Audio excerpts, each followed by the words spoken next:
I meant to actually put this in the last live stream, but I like got I kind of went on a tangent and sort of got more into the whole misogyny piece of it than anything else. I mean, this is still connected to misogyny because dudes get away with it, right?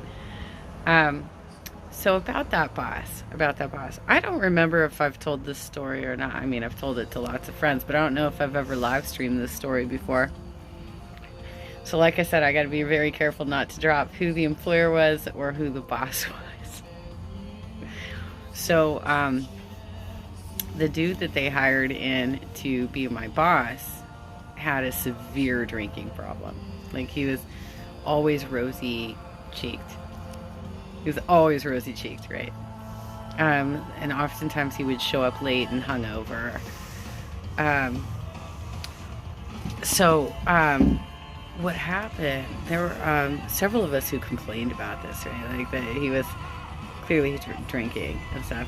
Like we had a lot of drinking events because it was a young company, so we had like holiday parties and various like team building activities and stuff. And he was much older than us. I was older than the median as well, but only by about 3 years, right? So everybody was kind of like fresh out of college. They were like mid 20s, and I was like early 30s, right? He was like in his 50s, I think. He was in his 50s. And dude was like hitting on the young women at holiday parties and stuff, and he always had too much. And we got to the point where that other team leader that I was mentioning earlier, that she actually talked to a VP and said that she was no longer going to plan any team buildings that involved alcohol because she knew he was always going to come, and she didn't want to put her team in a dangerous situation or a legal risky situation, right? Plus they had, I mean, there were other issues in the past too. Like there was whole sexual harassment trainings where we got stories about like things that had actually happened in the company that got dealt with through HR. I might drop some of those too. But okay, so what happened with this dude? He was incredibly inappropriate all the time. He was very inappropriate all the time and abusive, like abusive to the point where he would allow male managers to yell at female managers and stuff. I got yelled at. I got yelled at by one.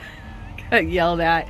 And I actually, in the middle of the meeting, said, I'm not comfortable with this situation anymore unless there is an HR representative present.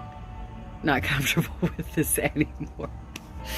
So there were constant issues going on. But what happened for me personally is I was moving back to California, and I got made an offer to join the proposal department, right? Like I was moving back to California, I got made an offer to join the proposal department.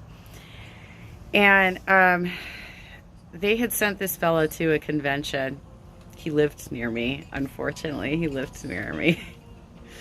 He came back from the convention one night, and we ran into each other at the grocery store. I was picking up some food, for dinner and stuff for my family. He was picking up this giant jug of like the cheapest wine you could buy, right? And there is a person between us in line, and he's hollering over this person. He's already clearly drunk. He's way drunk. And he's hollering over the person in line to talk to me and ask me about my new position that I'm going to have when I go out to California. And the person was made so uncomfortable that she let him skip ahead of her. He starts asking me all these questions about it, like how much did they offer you, and just a bunch of things. He was my boss, so I told him, and I didn't realize I wasn't supposed to tell him because he was my boss. Like, how do you? That's such an awkward position. So I did tell him how much they offered me. Then he took me he said he wanted me to meet his wife and daughter. They were parked at the curb outside of the grocery store. And he comes out with his giant jug of wine, opens the back seat, and his daughter, who's probably like 4 years old or something, is completely naked in the back seat. And he's like, she doesn't like to wear clothes. And I'm like, this is interesting and weird, and you're my boss, and you should not be showing me your naked child. The next day, he showed up like 3 hours later or something, and he was way hungover. He was way hungover, and he showed up 3 hours late, and he got super passive. He was so mad. He was so mad when he found out how much they offered me for the new role. I think I was actually making more than him. Oh no. So he stayed on.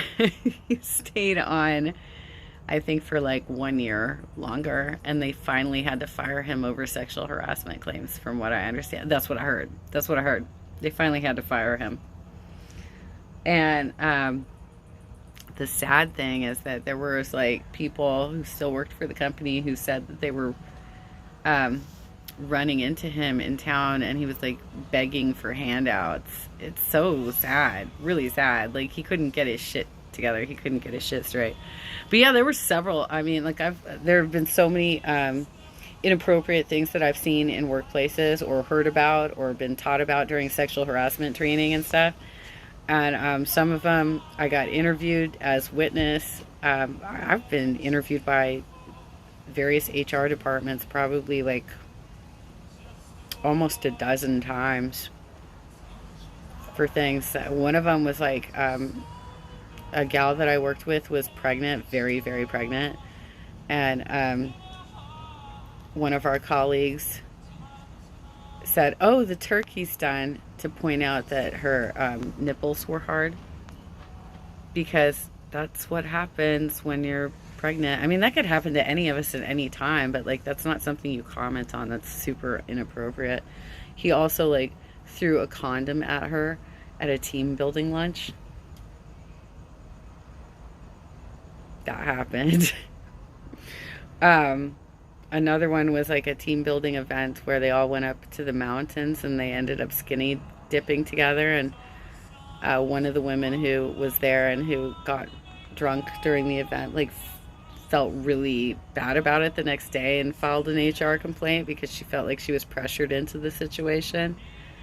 This is why you don't mix business and pleasure, you guys. This is why you don't do it, because people end up acting really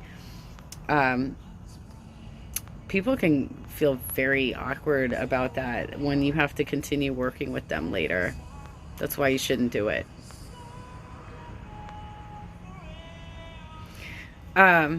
Anyway, that's the second part of that live stream, because I meant to tell it the first when I was live streaming earlier, but I just got sidetracked and I completely forgot to include that part.